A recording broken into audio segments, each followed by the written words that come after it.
शहर के बीचों बीच स्थित सराफा बाजार में सेठिया ज्वेलर्स के सामने बड़ी सी गाड़ी आकर रुकी। ड्राइवर ने गाड़ी का दरवाजा खोला। गाड़ी में से पीले रंग की साड़ी पहने एक महिला उतरी। उम्र होगी लगभग 35 वर्ष के करीब। तेजी से गाड़ी से उतरकर वो महिला ज्वेलरी शॉप के अंदर पहुंची। उसने शॉप ओनर के बेटे तुषार को कस के एक थप्पड़ गाल पर लगा दिया और बिना कोई शब्द कहे गाड़ी में बैठकर वापस चली गई। तुषार गाल सहलाता रह गया। फिर बिना देरी किए तुषार और उसके पिता यानी कि दुकान के मालिक रमाकांत जी अपनी गाड़ी में बैठकर अपने घर आ जाते हैं। ये क्या था बहू, तुमने ग्राहकों से भरी दुकान में अपने पति को थप्पड़ क्यों मारा? रमाकांत जी ने पीली साड़ी पहने अपनी बहू नीलम से कहा। तुम्हारी इतनी हिम्मत, तुमने मुझे मारा? देख लिए पापा इसके संस्कार। बहू बहू कहते नहीं थकती थी आपकी जबान। सबके सामने इसने मेरी इज्जत उतार दी। अब देखना मैं कैसा सुलूक करता हूं इसके साथ। तुषार ने आंखें लाल पीली करते हुए कहा। नीलम के ससुराल में सास ससुर, पति और उनके 2 बच्चे थे, 8 वर्षीय बेटा और 6 वर्षीय बेटी। नीलम और तुषार की शादी को 10 साल हो चुके थे। पति तुषार अपने पिता की ज्वेलरी शॉप में बैठता था। तुषार हमेशा से ही बेपरवाह रवैये का इंसान रहा था। उसे जमा जमाया व्यापार जो मिल गया था, न ज्यादा पढ़ा लिखा था और ना ही कोई अतिरिक्त काबिलियत थी। ले देकर उसने ग्रेजुएशन की थी। ऊपर से वो चरित्र का भी सही नहीं था। बहू, मैं फिर पूछ रहा हूं, तुमने ऐसा क्यों किया? अच्छे घर की बहू बेटी ऐसा करती हैं भला? तुम पति पत्नी का आपसी झगड़ा था तो घर की 4 दीवारी में निपटा लेना था। यूं सबके सामने पति पर हाथ नहीं उठाना चाहिए था तुम्हें। रमाकांत जी को अपनी बहू के इस बर्ताव पर बहुत ज्यादा आश्चर्य हो रहा था। पापा जी, पहले आप अपने बेटे से पूछिए, इन्होंने मेरे साथ ऐसा क्यों किया? क्या कमी रह गई थी मेरे पतिव्रता धर्म में जो इन्होंने पत्नी के होते हुए अपनी ज्वेलरी शॉप की सेल्स गर्ल से अफेयर शुरू कर दिया? नीलम ने आंखों में अंगारे भरते हुए पूछा। ये क्या बकवास कर रही हो? मेरा किसी के साथ कोई संबंध नहीं है। तुषार ने हिचकिचाते हुए कहा। अब आप हमें और अंधेरे में रखने की कोशिश ना करें। मेरे पास ऐसे कई सबूत हैं जो चीख चीख कर कह रहे हैं कि आपका और शॉप की सेल्स गर्ल खुशबू का अफेयर चल रहा है। मैंने थोड़े दिन पहले आपकी और खुशबू की व्हाट्सएप चैट देखी थी, जिससे मुझे अंदाजा हो गया था कि आप दोनों का रिलेशन मालिक और एम्प्लॉय से कुछ ज्यादा ही है। फिर मैंने अपनी शॉप की पुरानी वफादार कर्मचारी से संपर्क किया तो उसने भी मेरे पूछने पर जानकारी दी कि आप गलत दिशा में जा रहे हैं। कल मैंने आप दोनों को एक कॉफी शॉप में हाथ रखे देख लिया था। तब मुझे समझ ही नहीं आया कि मैं कैसे रिएक्ट करूं। फिर रात को मैं बिना खाए पिए लेट गई। सबको लगा मेरी तबीयत ठीक नहीं है। मम्मी जी मेरी तबीयत पूछने कमरे में आई थी। उन्हें मेरा शरीर कुछ गर्म लगा। जबरदस्ती दूध के साथ 2 बिस्किट खिलाकर उन्होंने मुझे बुखार की दवा देकर सुला दिया। सुबह नींद खुली तो देखा आप शोरूम जा चुके थे। सो बौखलाहट में अपने आप पर काबू ना रख सकी और शोरूम आ गई। आपकी बेवफाई का असर सिर्फ मुझ पर नहीं बल्कि बच्चों समेत पूरे परिवार पर पड़ेगा। नीलम ने रोते हुए कहा। बहू, सबसे पहले खुद को संभालो, शांत दिमाग से काम लो। नीलम की सास सरिता जी ने नीलम को पानी का ग्लास देते हुए कहा। सीधे सीधे साफ साफ बताओ, बहू जो कह रही है क्या वो सही है? रमाकांत जी ने डरते हुए तुषार से पूछा। हाँ, अब जब आप लोगों को सब कुछ पता चल ही गया है तो मैं स्वीकार करता हूं कि खुशबू के साथ मेरे संबंध हैं और मैं उसे छोड़ नहीं सकता, तुषार ने निर्लज्जता के साथ कहा। फिर से एक बार चटाक की आवाज आती है। इस बार थप्पड़ रमाकांत जी ने तुषार के गालों पर लगाया। तुम्हें शर्म नहीं आई ऐसा करते हुए?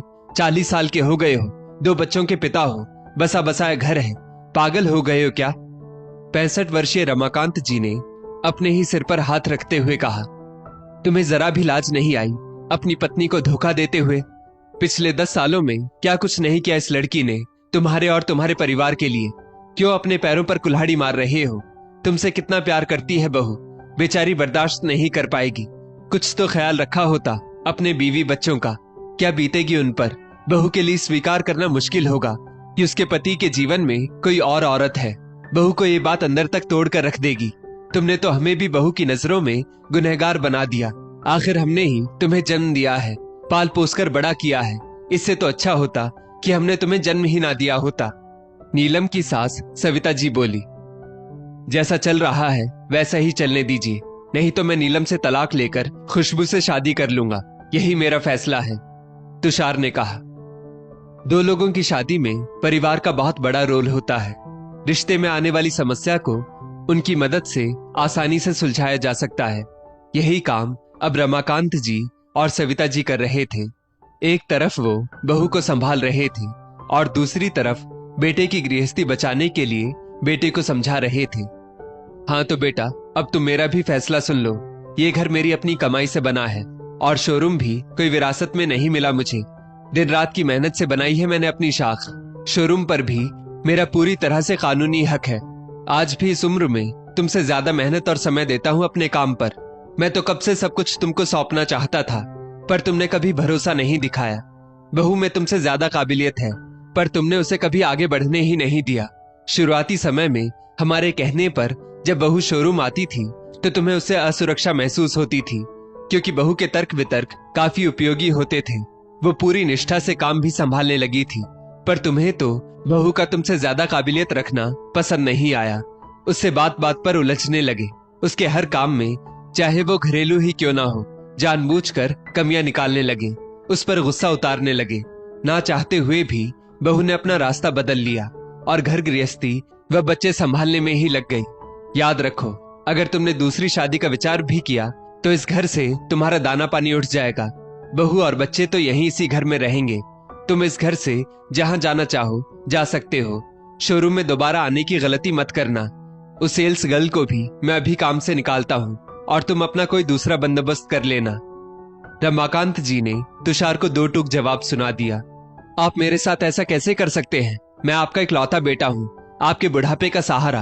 आप पराये घर से आई बहू के लिए मुझे घर से निकाल रहे हैं, मेरा हक उसे दे रहे हैं। देख लीजिएगा, आप बहुत पछताएंगे।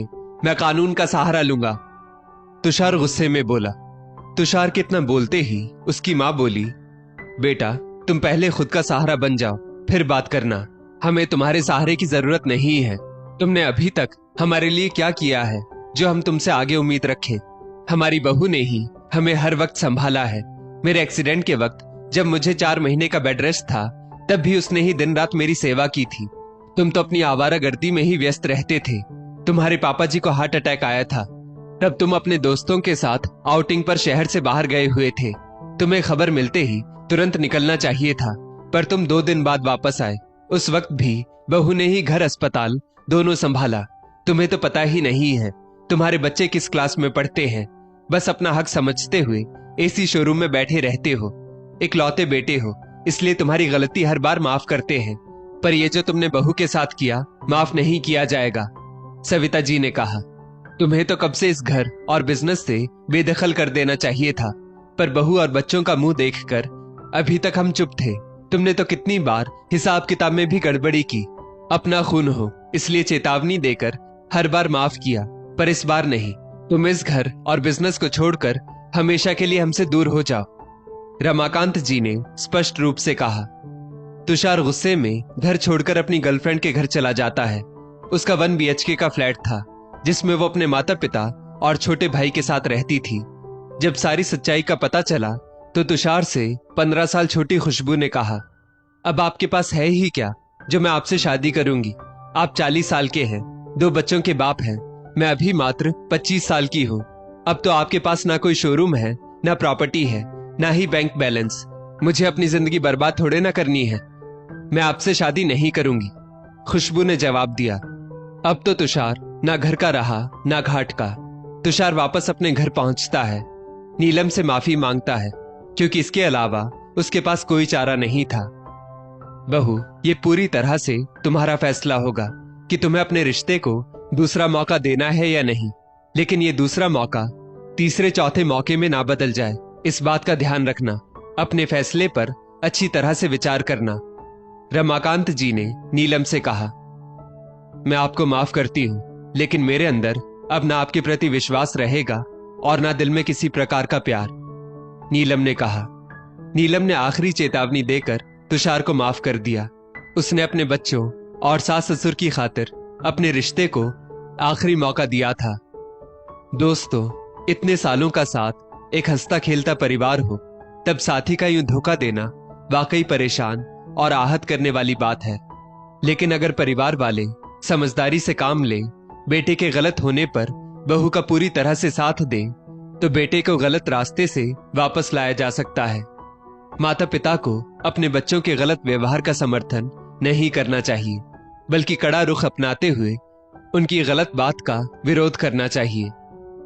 इस स्टोरी को लेकर आपकी क्या राय है, नीचे कमेंट करके जरूर बताइएगा।